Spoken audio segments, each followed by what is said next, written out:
C'est tout ce que tu mérites, une simple boîte de biscuits. Ces mots n'avaient pas franchi mes lèvres, mais ils tournaient en boucle dans ma tête tandis que je tenais le colis que mon fils avait déposé sur mon paillasson ce matin-là. Il n'avait même pas frappé franchement à la porte, juste un petit coup, timide, puis le bruit de ses pas s'éloignant déjà sur le gravier.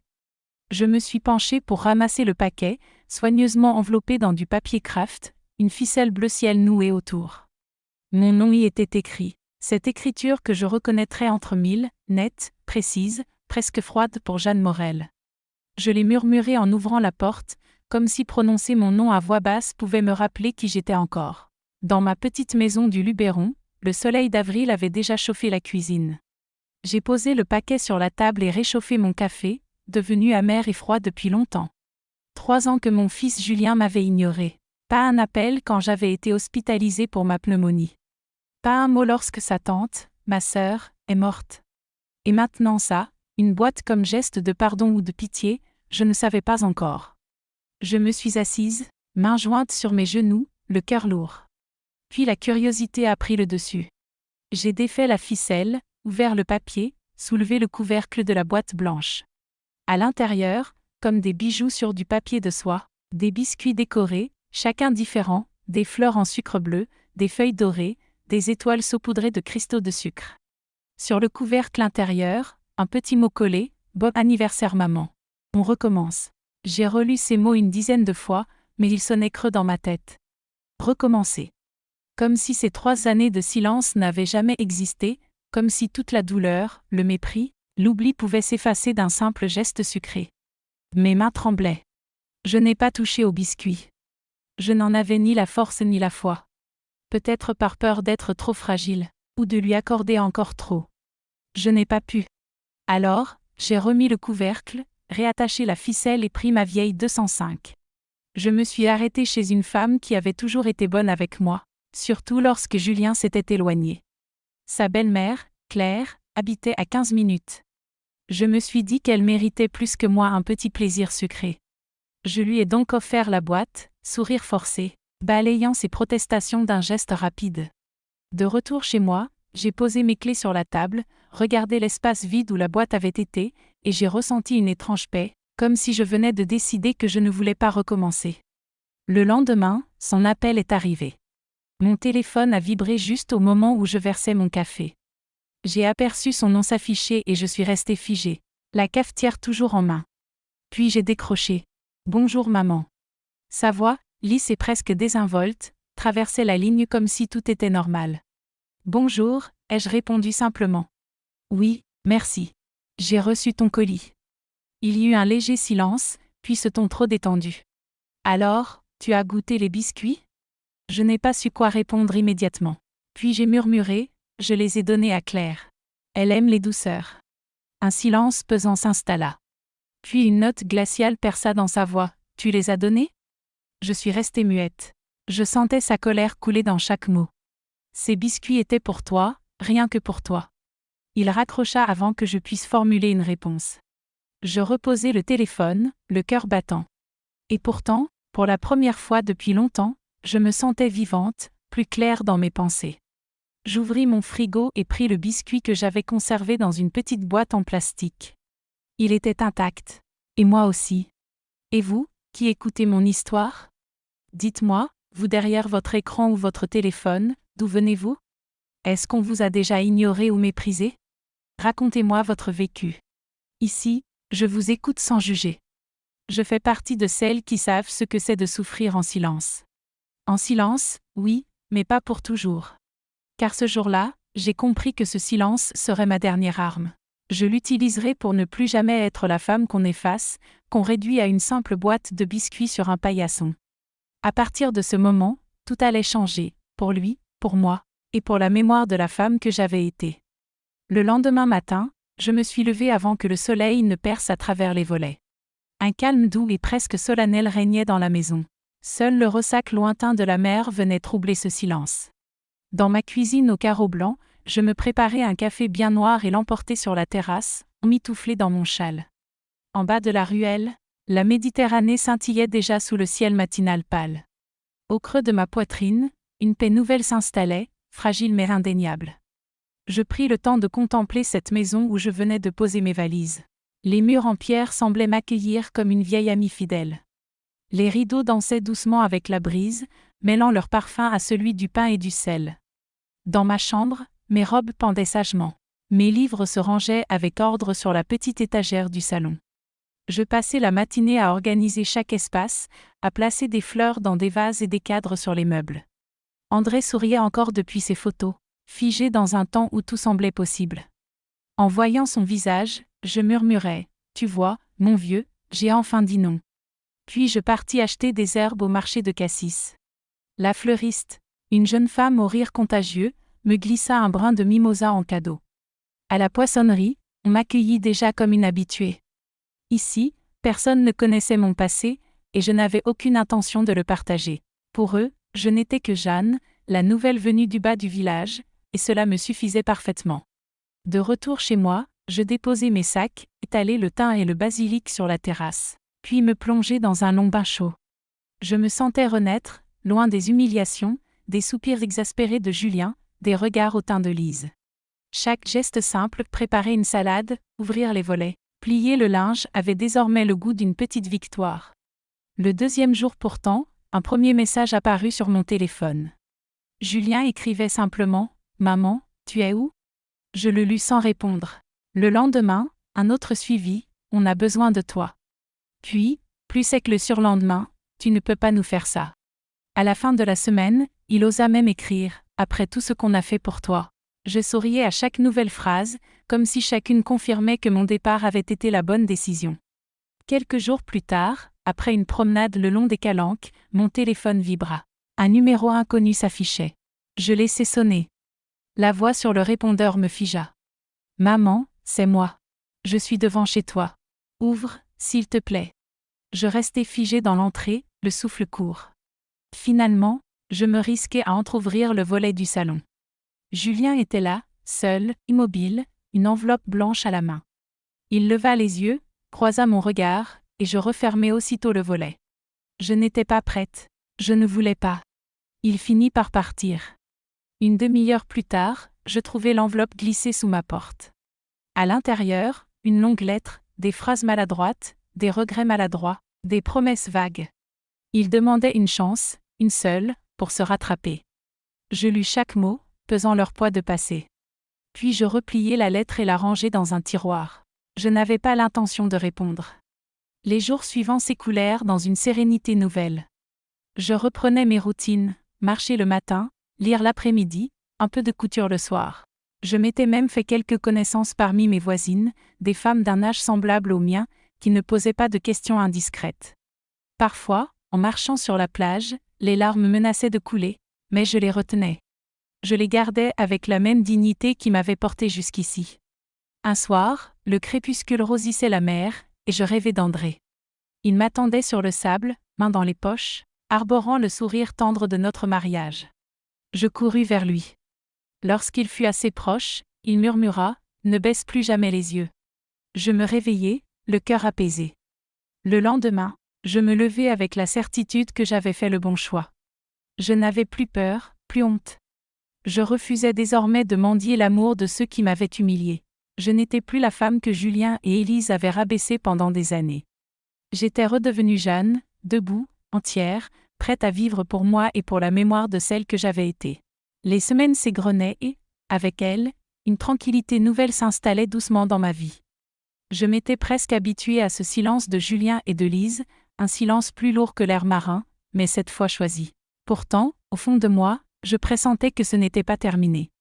Je savais qu'il ne lâcherait pas si facilement.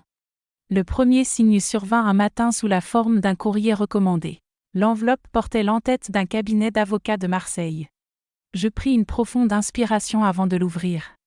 À l'intérieur, une lettre glaciale, rédigée dans un jargon juridique, m'ordonnait de justifier la vente précipitée de ma maison familiale et de fournir des garanties sur la destination de l'argent. Je laissai tomber la lettre sur la table, les mains tremblantes, puis éclatai d'un rire sec.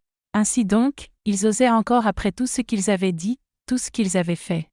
Maintenant, ils avaient le culot de me demander des comptes. La colère me submergea comme une vague. Je m'assis dans le salon, face à la mer, les poings serrés. Ils ne comprenaient donc toujours pas que je n'étais plus sous leur emprise, que je ne leur devais plus rien. Je passai la matinée à relire la lettre avant de la glisser dans un tiroir, à côté de celle que Julien m'avait laissée sur le pas de la porte. Je décidai de ne pas répondre, pas pour l'instant. Les jours suivants, les messages devinrent plus fréquents. Julien recommença à m'écrire, on a besoin d'en parler. Lise ne dort plus. Tu nous mets dans une situation impossible. Je les lisais en silence, les yeux secs, puis les effaçais aussitôt. Un soir, il appela même directement. Je laissai sonner, le cœur serré, puis raccrochai sans décrocher. J'avais déjà trop donné. Mais ce fut le week-end suivant qu'ils franchirent la ligne. Comme à mon habitude, j'étais allé marcher le long des falaises. En rentrant, je les trouvai là, Julien et Lise, plantés sur le pas de ma porte comme deux ombres que le vent n'avait pu chasser. Julien affichait un visage fermé. Lise semblait sur le point d'exploser. « Tu comptes enfin nous écouter ?» Sa voix cassante fendit le silence. Je restai immobile, la clé toujours en main dans la serrure. Sans attendre ma réponse, ils entrèrent, scrutant la maison comme pour jauger ce que j'avais fait de mon argent. Lise se mit à parler d'une voix précipitée, trop forte, mélange de reproches et de larmes feintes. « Tu nous mets dans une situation insoutenable. On ne peut pas continuer comme ça. On a des crédits, des factures. Thérèse a besoin de chaussures neuves. Tu crois que ça tombe du ciel ?» Julien, lui, demeurait silencieux, assis, les coudes posés sur les genoux, le regard dur, presque méprisant. Quand il parla enfin, sa voix était basse, étrangère. « Maman, tu nous dois bien ça, après tout ce qu'on a fait pour toi. » Ces mots furent la goutte d'eau qui fit déborder le vase. Je me redressai lentement, la gorge nouée, mais la voix étonnamment posée. « Je ne vous dois rien, dis-je simplement. » Lise laissa échapper un rire nerveux. Julien la fit taire d'un geste impatient. « Comment peux-tu dire ça? Après toutes les fois où on t'a accueilli, après les vacances qu'on a payées, après tout. » « Accueilli » m'emportai-je enfin. « Vous m'avez traité comme un meuble de trop, comme une bouche inutile à nourrir. Vous m'avez humilié devant ma fille. Vous m'avez laissé seule quand j'étais malade. Et vous osez encore me parler d'accueil ?» Le silence s'abattit, lourd, dans le salon. Ils baissèrent enfin les yeux. Julien sembla chercher ses mots, mais aucun ne vint. Alors, calmement, je leur désignai la sortie. « Sortez !» Ils protestèrent un instant, puis obéirent. Je refermai la porte derrière eux et m'y adossai, le souffle court, priant silencieusement. C'était fini. Le lendemain, un autre courrier du cabinet d'avocat arriva. Cette fois, il menaçait de contester mon testament. Je pris rendez-vous chez Maître Renaud. Il m'accueillit avec son sourire tranquille, parcourut la lettre et secoua la tête. « Madame Morel, ils n'ont aucune base légale. Vous avez agi dans vos droits les plus stricts. Ne vous inquiétez pas, je m'en occupe. » Et il le fit. 2 semaines plus tard, je reçus une copie de la réponse envoyée à leurs avocats. Sèche, claire, implacable. Julien et Lise n'avaient plus aucune emprise sur moi. Ce jour-là, en rentrant chez moi, je pris le temps d'allumer une bougie devant la photo d'André. Je restai un long moment à observer la flamme, vacillante mais persistante. Puis, dans le reflet de la vitre, je me souris à moi-même. Oui, j'étais toujours là, plus solide que jamais. Les jours suivants reprirent leur rythme. Je retournais à mes promenades le long du port, aux marchés matinaux. La mer semblait plus profonde, l'air plus léger. Mes voisines me saluaient d'un petit clin d'œil, comme si elles devinaient ma victoire silencieuse. Je repensais aux paroles d'André dans mon rêve, ne baisse plus jamais les yeux.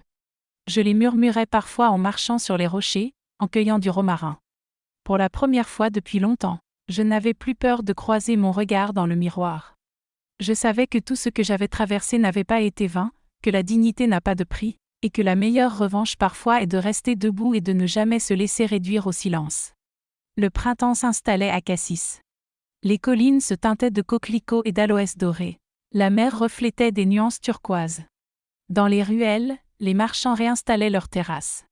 Dans ma maison blanche, la glycine que j'avais replantée grimpait doucement le long de la façade, telle une bande mauve suspendue à la pierre.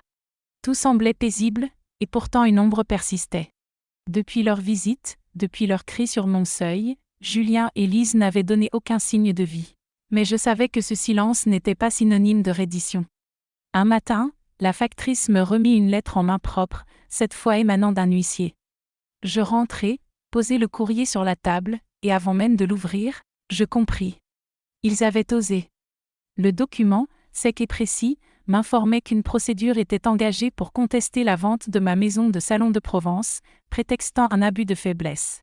L'accusation était nette, selon eux, j'avais été manipulée pour dilapider mon patrimoine au détriment de mes héritiers légitimes. Je restais figée, la lettre dans les mains, le cœur battant d'indignation. Faible. Moi? Après tout ce que j'avais supporté en silence, tout ce que j'avais donné? Je me sentis soudain lassée de leur audace. Je pensais à ma petite fille Thérèse, prise entre des parents avides et moi. Je pensais à André, à tout ce que nous avions construit, pierre après pierre, pour que notre fils ne vienne pas se servir de nos biens comme un vautour. Non, je ne pouvais pas les laisser m'accuser ainsi. Le lendemain matin, je pris rendez-vous chez Maître Renaud. Dans son bureau lumineux, les volets entr'ouverts, je déposai la lettre sur son bureau. Il la lut en silence, fronça légèrement les sourcils, puis leva les yeux vers moi. « Madame Morel, c'est une manœuvre classique, de l'intimidation, dit-il calmement. Je ne pris pas la parole. Je laissai Maître Renaud poursuivre, confiante dans vos droits. Personne ne peut vous empêcher de gérer votre patrimoine comme bon vous semble, tant que votre santé mentale est intacte. Et croyez-moi, vos dernières décisions sont si logiques que leurs arguments ne tiendront pas longtemps. » Je hochai la tête. Bien. Alors, il fallait qu'il comprenne une bonne fois pour toutes. Je voulais qu'il sache qu'il ne me ferait plus jamais plier. Maître Renaud esquissa un sourire presque complice. Très bien. Dans ce cas, nous allons non seulement répondre à leurs accusations, mais également déposer plainte pour diffamation et tentative d'extorsion. Une chaleur nouvelle monta en moi. Pour la première fois depuis des années, j'avais le sentiment d'être protégée, mais surtout d'être active dans ma propre défense. Je signai les documents qu'il me tendait d'une main ferme. Dans les jours qui suivirent, je reçus encore quelques messages de Julien, mais le ton avait changé. Fini les reproches ou les suppliques. À présent, ces mots étaient tranchants, presque menaçants, « Tu vas tout perdre. Tu ne sais pas à qui tu as affaire. » Je les lisais avec le même calme et les effaçais sans répondre. Un soir, un appel anonyme retentit. La voix au bout du fil était rauque, méconnaissable, mais je reconnus immédiatement Lise. Elle murmura « Tu finiras seule », puis raccrocha. Je restai un instant tremblante, le combiné à la main. Puis je me levai, me rendis à la fenêtre et contemplai la mer. Là-bas, au loin, les vagues continuaient de s'écraser contre les rochers, indifférentes à ma colère, et je me promis de tenir bon, quoi qu'il en coûte. Le lendemain, j'adoptai une nouvelle habitude, consigner dans un cahier chacun de leurs messages, chacune de leurs lettres, chacun de leurs gestes. C'était devenu un rituel, une manière de protéger ma mémoire et de me préparer à tout. Une semaine plus tard, la convocation arriva. Audience prévue au tribunal de Marseille pour une conciliation. Je m'y rendis, le cœur lourd mais résolu. Dans la salle, Julien et Lise m'attendaient déjà. Julien n'osait pas croiser mon regard. Lise, elle, me fusilla des yeux. Quand le juge entra, chacun se leva. Maître Renaud exposa calmement les faits, rappela mon autonomie complète, la cohérence de mes choix et produisit le cahier où tout était consigné. La juge le feuilleta longuement, puis fixa Julien. « Monsieur Morel, quels éléments concrets apportez-vous pour soutenir votre accusation d'abus de faiblesse ?» Il balbutia, bredouilla, mais rien ne tenait. À côté de lui, Lise restait silencieuse. La juge tourna son regard vers elle. « Madame, avez-vous la moindre preuve que votre belle-mère ne dispose pas de toutes ses capacités pour gérer son patrimoine ?» Un silence pesant s'installa. Puis la juge conclut, nette et ferme, « Vos accusations ne sont pas fondées. La plainte est classée. Je vous invite à réfléchir sérieusement avant de poursuivre sur cette voie. » Je quittai le tribunal la tête haute. Julien et Lise derrière moi n'osèrent même pas lever les yeux. Dans la rue, la lumière du midi était éclatante. Je pris une grande inspiration et me sentis légère, presque joyeuse. De retour chez moi ce soir-là, je me permis un verre de vin sur la terrasse, face au soleil couchant. Et pour la première fois depuis longtemps, je souris. Rien, ni leurs menaces, ni leurs manigances, ne pourrait plus jamais m'atteindre. Par ce silence et cette absence de violence, je venais de leur prouver que j'étais toujours maîtresse de ma vie, et qu'ils n'étaient plus que des ombres derrière moi. Après cette audience à Marseille, quelque chose avait changé. Je ne ressentais plus cette peur sourde au creux de mon ventre, ce doute persistant qui me faisait hésiter à ouvrir une lettre ou décrocher le téléphone. Je savais que la justice était désormais de mon côté, que ma cause avait été entendue. Julien et Lise n'avaient plus donné signe de vie depuis ce jour-là. Plus un appel, plus un message. Et moi, je savourais enfin ce silence. Mais je n'étais pas naïve. Je savais que je devais encore protéger l'avenir, surtout celui de Thérèse, ma petite fille. Je voulais qu'elle comprenne que, malgré tout, je pensais à elle, que je ne l'avais jamais oubliée. Je pris donc un rendez-vous avec Maître Renaud et, dans son bureau de pierre blonde, je déposai calmement ma demande. « Maître, je veux créer une fondation privée pour Thérèse. » Il haussa un sourcil, surpris. « Une fondation ? Vous parlez d'un fonds fiduciaire ? » Non, une vraie fondation, avec mon nom si vous voulez, dont elle sera la bénéficiaire unique, à condition expresse qu'elle entretienne un lien direct avec moi, qu'elle me rende visite au moins une fois par mois et qu'elle prenne elle-même la décision de venir une fois majeure. Il me regarda longuement, puis esquissa un sourire élégant. Parfaitement légal, je vais vous préparer les statuts. Dans les semaines suivantes, je me consacrai entièrement à ce projet. Je rassemblai tous mes relevés, mes titres, mes contrats d'assurance vie, mes livrets. Je vidai même un coffre oublié où André avait déposé quelques économies en espèces. Je me sentais comme une générale préparant sa dernière bataille. Tout devait être clair, net et incontestable. En parallèle, je pris des mesures pratiques. Je fis changer à nouveau les serrures de la maison.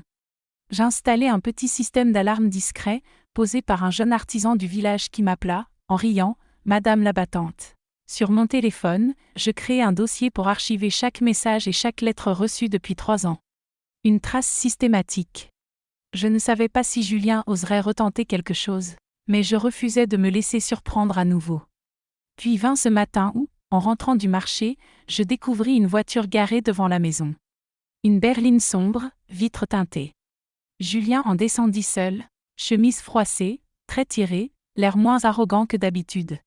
Il resta un instant dans l'allée, les mains dans les poches.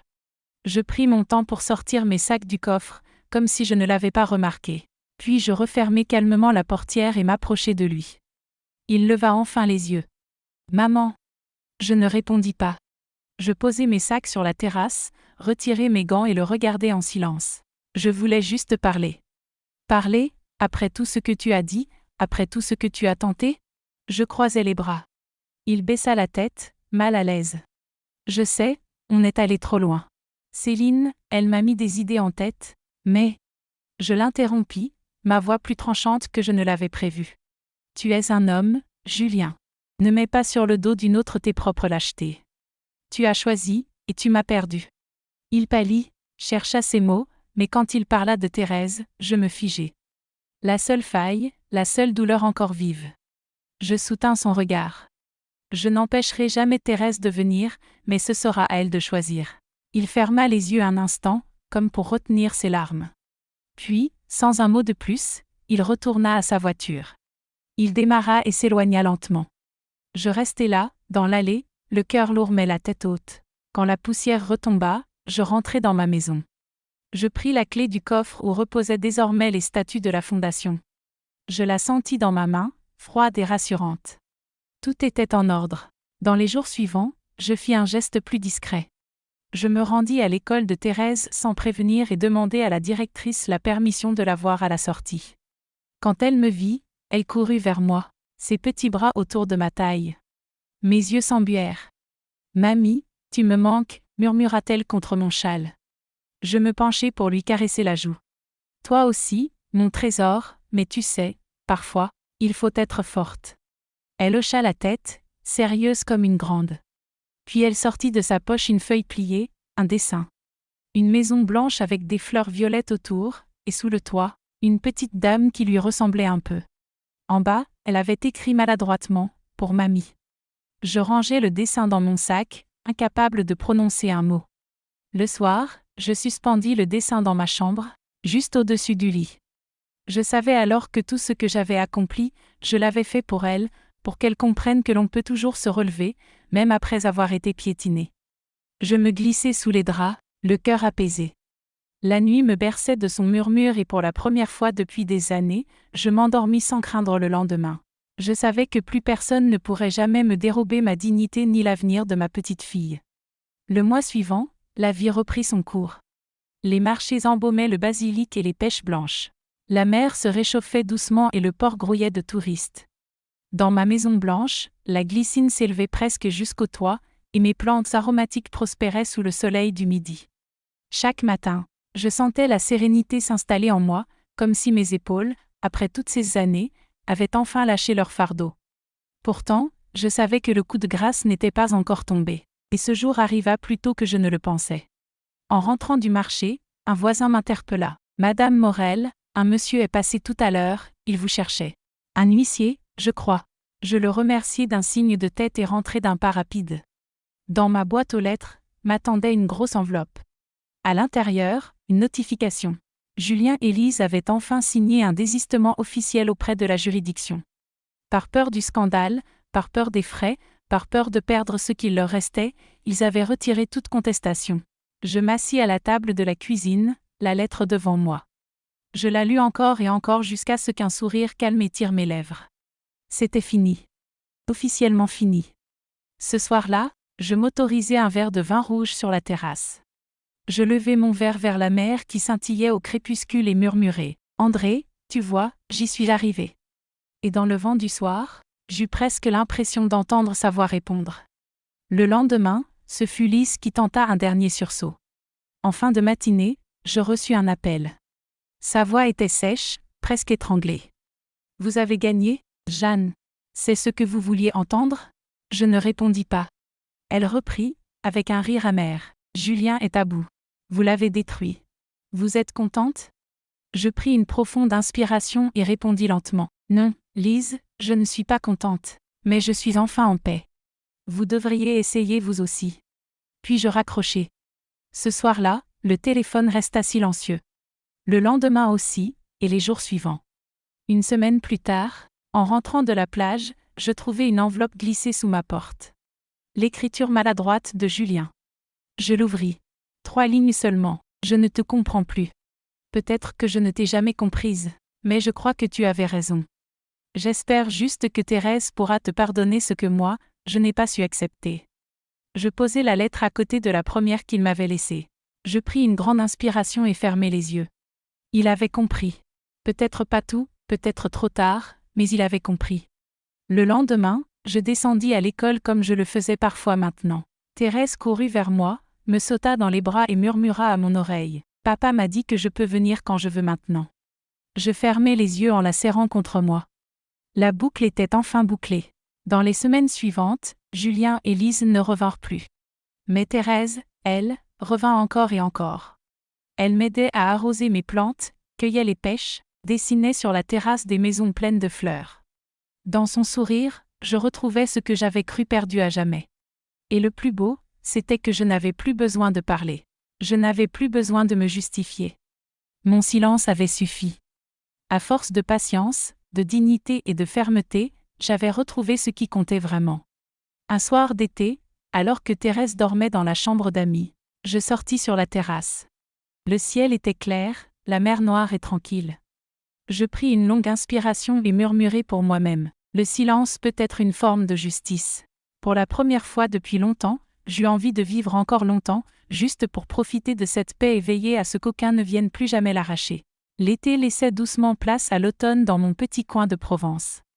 Les collines autour de Cassis se teintaient d'or et la brise du soir se chargeait de l'odeur du pain mêlée à celle de la mer. Les cigales s'étaient tues, mais les mouettes tournaient encore dans le ciel clair. Dans ma maison, la glycine avait déjà perdu quelques grappes et je balayais la terrasse chaque matin, sans hâte. Il y avait maintenant des semaines que je n'avais plus entendu parler ni de Julien ni de Lise. Plus d'appels furieux, plus de lettres pleines de reproches. Rien. Et c'était mieux ainsi. Leur silence n'avait plus ce goût d'abandon qu'il avait autrefois. C'était un silence apaisant, presque doux, parce qu'il signifiait qu'ils avaient enfin compris. Je passais mes journées comme je les aimais, entre les marchés du matin où l'on me saluait par mon prénom, mes promenades sur la plage ou dans les ruelles du Vieux-Port, et mes soirées à la maison, un livre ouvert sur les genoux. Parfois, Thérèse venait pour le week-end. Je l'aidais à faire ses devoirs, elle me racontait sa semaine et nous inventions des recettes ensemble. Elle s'était habituée à cette nouvelle vie elle aussi. Elle avait cessé de me demander quand je reviendrais à la maison.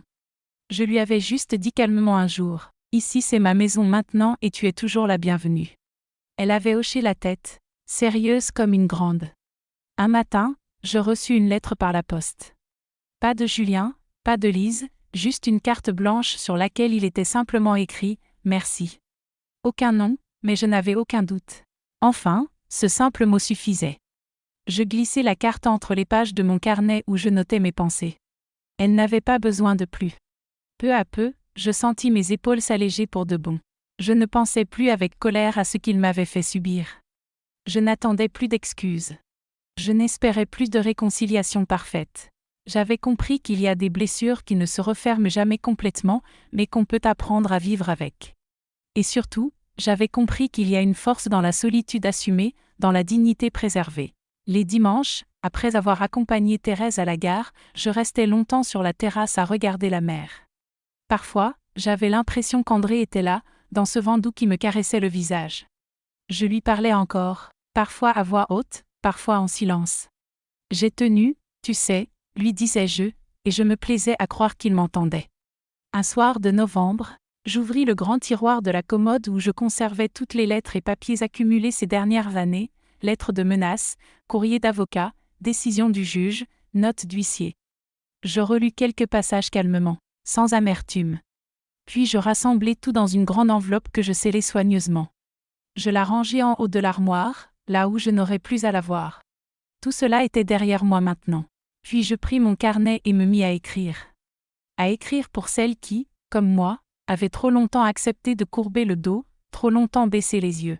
À écrire pour celle qui m'écoute peut-être en ce moment. À vous qui m'écoutez ce soir, je voudrais dire ceci. On croit toujours que la famille est une dette. On croit que l'amour doit tout pardonner. On croit qu'il faut supporter par devoir, par peur, par honte. On se tait, on souffre en silence et on finit par disparaître à force de ne pas dire non. Mais il n'est jamais trop tard pour relever la tête. Il n'est jamais trop tard pour dire « maintenant, ça suffit ». On peut perdre beaucoup, mais la dignité, on ne devrait jamais la céder. On peut apprendre à marcher seul et même à aimer ça, parce qu'il y a des silences qui blessent, mais il y a aussi des silences qui guérissent. Et moi, aujourd'hui, à 76 ans, je peux le dire, le silence peut être une forme de justice. Je refermai le carnet, soufflai doucement sur la page encore humide d'encre et le déposai sur la table. La nuit était tombée depuis longtemps. Je sortis sur la terrasse, m'appuyai contre la rambarde. La mer brillait sous la lune, calme et vaste. Je respirais profondément et, pour la première fois depuis des années, je me sentais exactement là où je devais être. Enfin, à ma place. Et je savais que je n'avais plus rien à prouver à personne, parce que cette fois, j'étais restée debout. Parce que cette fois, j'avais gagné.